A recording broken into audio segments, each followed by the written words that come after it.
Hi, I'm Skye Kelton, and I'm a fashion stylist with Cadre. I never actually intended to be a stylist. I actually always wanted to be a fashion journalist because I grew up on Jeannie Becker and Tim Blanks and fashion television, and I also thought it was the most academic adjacent career that I could have in fashion. But I ended up assisting an editor at Flair who did 30% of the fashion stories in the magazine, and after trying kind of every department as an assistant, it's what kind of stuck. I draw inspiration from a lot of films, and I find my work is generally quite character driven. I try to think of the world that this person exists in, the environment that the clothes would live in. So film plays a large part of what inspires me, and also just kind of straight to the source runway shows, just watching the clothes in their kind of raw initial environment. I think as a stylist I do try to start with a character and to build from there and build the world they live in and where these clothes exist. I don't see myself as an artist. I work with a lot of artists and a lot of creative people. I have a lot of creative moments, even magical moments on set, but I really identify more as a fashion stylist, and I'd probably relate more to being an entrepreneur than an artist. I see this as my job, and it's an amazing job because I get to bring a lot of creativity to that and a lot of my personality, and I like to walk the line between creative and somebody who's running a business. I've been known to listen to the same song on repeat for 8 hours straight when I'm doing research or in the studio. So a lot of the time that'll be a Death from Above song, something really chaotic, just on a loop.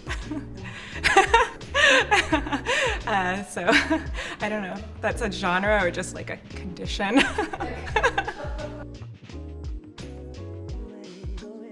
There are always a few nerves working with really talented professional people, famous athletes, musicians, actors, but I try to calm them by doing the same ritual every morning and going through the same morning routine so that everything else kind of feels normal, and having the same tea and the same breakfast and doing all my beauty rituals the same way. It kind of creates a normalcy to start the day. I think one thing that's always been important to me is choosing projects that feel authentic, and I've been fortunate enough to work on a lot of things that I really love by aligning with teams and people that you really have a creative drive with. And sometimes there are times that come along where you get a last minute opportunity that's such a huge part of this job, being able to rise to the occasion and being very flexible. I remember a time I was in the middle of a 10-day shoot, and there was an opportunity to shoot a professional athlete in another country, very last minute, and I just flew out for 24 hours and pulled in a city I'd never been to, got it done, came back, and yeah, you just have to jump at things sometimes and, be ready to put a little bit of blood, sweat, and tears into it. Suffering's good for you.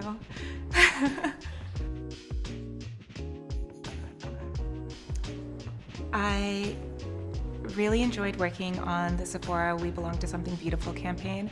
It featured over 10 people, and I had the luxury of being able to talk to all of them beforehand about how they wanted to look, what they wanted to express, so it felt very authentic to the actual campaign, and you don't always have that time, and I had the luxury of that lead up time to make it something really special.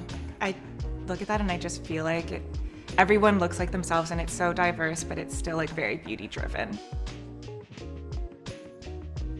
If there were any advice I would give to emerging stylists, it would be, don't become a stylist. I'm kidding, but it can be grueling and thankless and extremely unglamorous. If there was any advice I wish I received as an emerging stylist, it would be to improve my financial literacy. A lot of this is budgeting, a lot of it is running a business, and I would say start building your credit early because that is a huge part of the job, and get a good financial advisor.